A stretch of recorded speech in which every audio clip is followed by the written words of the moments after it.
বাংলাদেশের মুন্সিগঞ্জ জেলার বিক্রমপুরের অন্তর্গত রঘুরামপুর গ্রামে অবস্থিত একটি প্রাচীন বৌদ্ধবিহার। অবস্থান: এই বৌদ্ধবিহারটি মুন্সিগঞ্জ জেলার সদর উপজেলার রামপাল ইউনিয়নের অন্তর্গত রঘুরামপুর গ্রামে অবস্থিত। ইতিহাস: এটি মহারাজ ধর্মপালের শাসনামলে আনুমানিক 820 খ্রিস্টাব্দ নাগাদ নির্মিত 30টি উল্লেখযোগ্য বিহারের মধ্যে অন্যতম। ধর্মপাল ছিলেন পাল সম্রাটের দ্বিতীয় সম্রাট।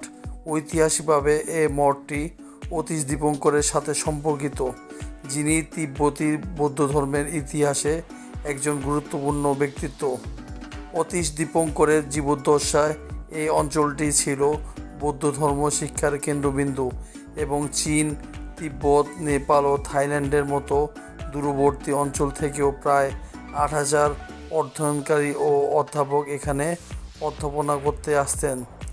অগ্রসর বিক্রমপুর ফাউন্ডেশন নামক একটি স্থানীয় সমাজ সাংস্কৃতিক সংগঠন কর্তৃক চালানো দীর্ঘ 4 বছরব্যাপী এ প্রত্নতাত্ত্বিক অনুসন্ধানের পর 2013 সালের 23শে মার্চ তারিখে অগ্রসর বিক্রমপুর ফাউন্ডেশন ও জাহাঙ্গীরনগর বিশ্ববিদ্যালয়ের প্রত্নতত্ত্ব বিভাগ যৌথভাবে এই নিদর্শনটি আবিষ্কারের ঘোষণা দেয়। বাংলাদেশ সরকার সংস্কৃতি মন্ত্রণালয় এই প্রত্নতাত্ত্বিক খননের জন্য অর্থের যোগান দেয়। 23শে মার্চ 2013 তারিখে বিক্রমপুর অঞ্চলের প্রত্নতাত্ত্বিক খনন ও গবেষণা অধিদপ্তরের পরিচালক 1000 বছর পুরনো এই বৌদ্ধবিহারটি আবিষ্কারের ঘোষণা দেন। মার্চ 2013 পর্যন্ত এখান থেকে প্রায় 100-র বেশি মূল্যবান মূর্তি ভাস্কর্য সংরক্ষণ করা হয়েছে।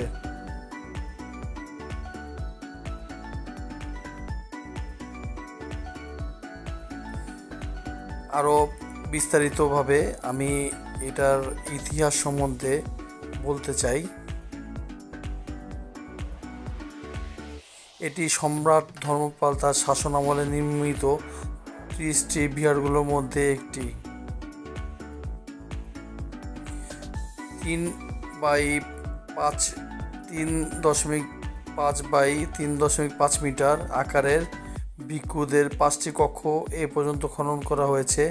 মঠটির সঠিক আয়তন অবশ্য এখনও অনুমান করা যায়নি।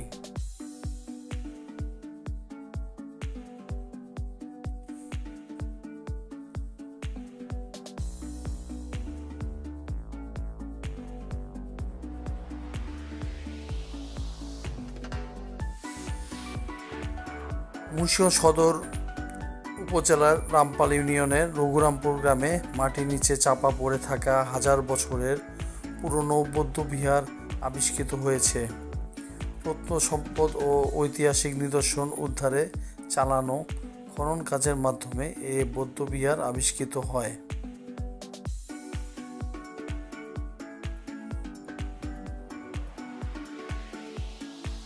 সদর উপজেলার রামপাল ও বজ্রযোগিনী ইউনিয়নের বিভিন্ন বাড়িতে বাড়িতে প্রাচীন ইট পুনঃব্যবহার হতে দেখা যায়। কোনো কোনো জায়গায় মাটি খুঁড়লেই বেরিয়ে আসছে ইটের পর ইট ও মৃৎপাত্রের টুকরো।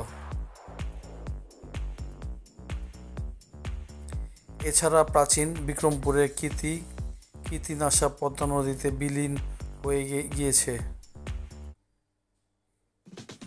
বিভিন্ন নথিতে প্রাচীন বিক্রমপুরের প্রত্নসম্পদের কথা উল্লেখ থাকলেও এতদিনেও কোনো প্রত্নতাত্ত্বিক তা খননে উদ্যোগ নেয়নি।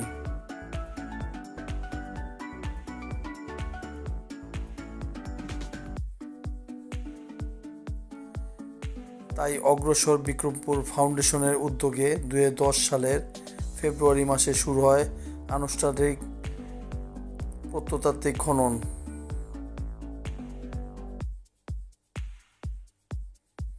অধ্যাপক ডক্টর সুফি মুস্তাফিজুর রহমানের তত্ত্বাবধানে ঐতিহ্য অন্বেষণের গবেষক ও জাহাঙ্গীরনগর বিশ্ববিদ্যালয়ের প্রত্নতত্ত্ব বিভাগের শিক্ষার্থী ও অন্যান্য বিশেষজ্ঞরাও এ প্রত্নতাত্ত্বিক গবেষণায় অংশগ্রহণ করেন।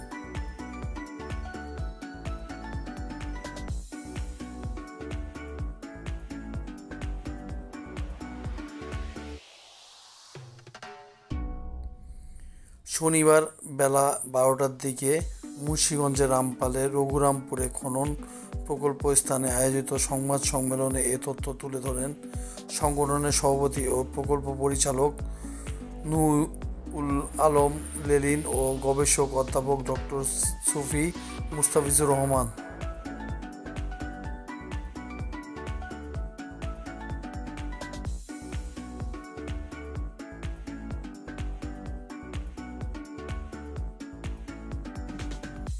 সংবাদ সম্মেলনে জানানো হয়, সুলতানি যুগের বাবা আদম মসজিদ, মুঘল যুগের ইদ্রাকপুর দুর্গ, মীর কাদিম পুল ও ঔপনিবেশিক যুগে সোনারং মন্দির প্রভৃতি মুন্সিগঞ্জের প্রাচীন প্রত্নবস্তু।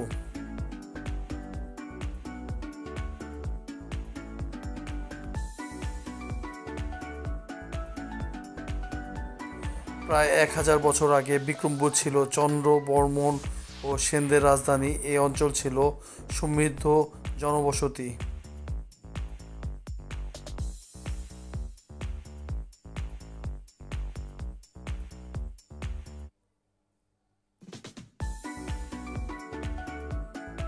বিক্রমপুর অঞ্চল থেকে বর্তমান পর্যন্ত 100টি বেশি মূর্তি ও ভাস্কর্য আবিষ্কৃত হয়েছে।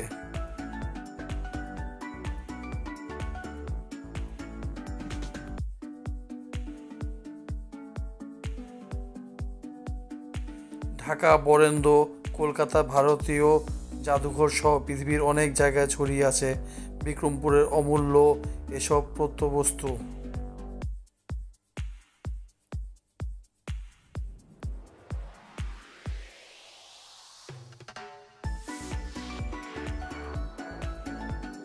মূর্তি ও ভাস্কর্যের বাইরে চন্দ্র, বর্মন, সেন ও দেবদের 16টি তাস্র শাসন পাওয়া গেছে বিক্রমপুরে।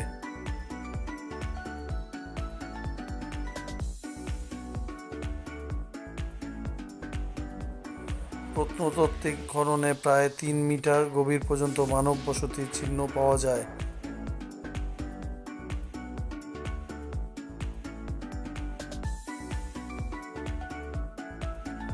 হাজার বছরের প্রাচীন সভ্যতা মাটির নিচে চাপা পড়ে আছে।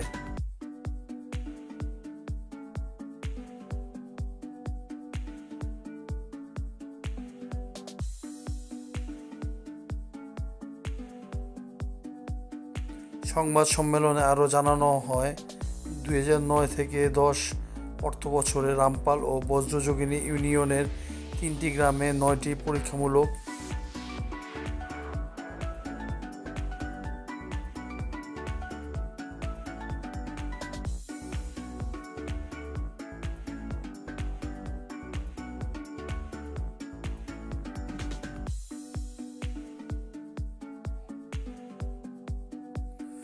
উৎখনন পরিচালিত হয়। প্রতিটি প্রত্নস্থানে প্রাচীন বসতির চিহ্ন দেখা গেলেও সীমিত আকারে। উৎখনন বসতির প্রকৃতি বোঝা যাচ্ছিল না। তবে 9 নম্বর স্পট রামপালের রঘুরামপুরে ইট দিয়ে নির্মিত দেয়ালাংশ আবিষ্কৃত হয় প্রথম বছরে।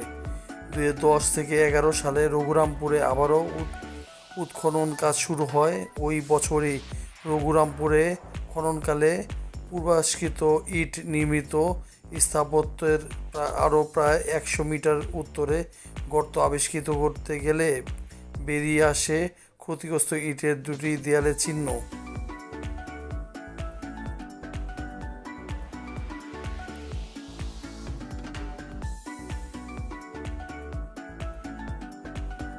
এর ফলে ওই স্থানে 80 মিটার থেকে 60 মিটার জায়গা নিয়ে 2 থেকে 2 বর্গমিটার 1200 গ্রিটে ভাগ করে উৎখনন শুরু করা হয়।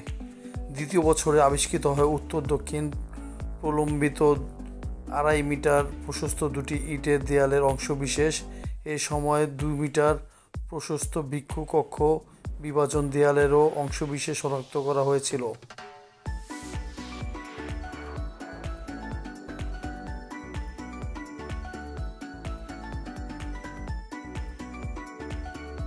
তৃতীয় বছরে চলমান উৎখননে বৌদ্ধবিহারের অস্তিত্ব পাওয়া যায়।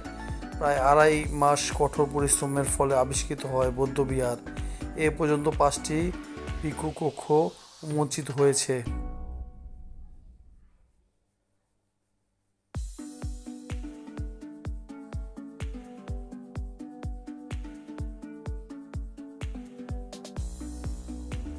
বিক্রমপুর অঞ্চলে একটি বৌদ্ধবিহার আবিষ্কার বাংলাদেশের ইতিহাসে স্মরণীয় ঘটনা।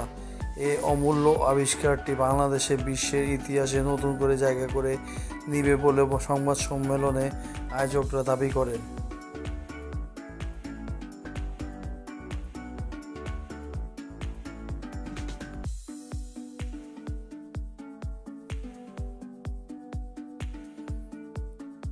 উক্ত বৌদ্ধবিহারের আমি চারদিকে ঘুরে দেখিয়েছি। পুরনো ইটগুলো দেখা যাচ্ছে যে এখনো অবিকৃত অবস্থায় রয়েছে।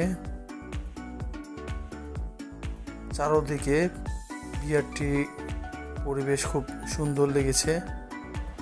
হাজারো বছরের প্রাচীন বৌদ্ধ বিহার দেখতে এখন নানা শ্রেণী পেশার মানুষ মুন্সিগঞ্জ সদর উপজেলার রঘুরামপুরে ভিড় করছে।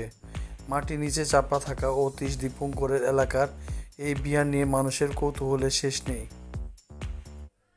সরজমিনে এই বিহার দেখে আমি খুবই বিস্মিত হয়েছি। প্রাচীনের সভ্যতাকে নিয়ে নানা সম্ভাবনা বলে আমার মনে হয়েছে। অগ্রসর বিক্রমপুর ফাউন্ডেশনের সভাপতি ও এই প্রকল্পের পরিচালক ওনারা এটি আবিষ্কার করেছে। ইতিহাসবিদরা বলেছেন এই বৌদ্ধ বিহারকে কেন্দ্র করে মুন্সিগঞ্জে 5 কিলোমিটার এলাকায় পর্যটন জোন হতে পারে।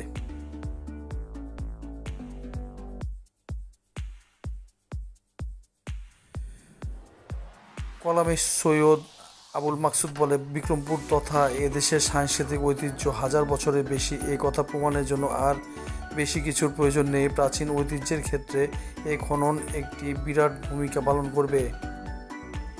বাংলাদেশ 1971 সালে স্বাধীনতা লাভ করলে রঘুরামপুরে আবিষ্কৃত বৌদ্ধবিহার প্রমাণ করে এদেশে হাজার বছর পূর্বে সভ্যতার বাতাস লেগেছিল।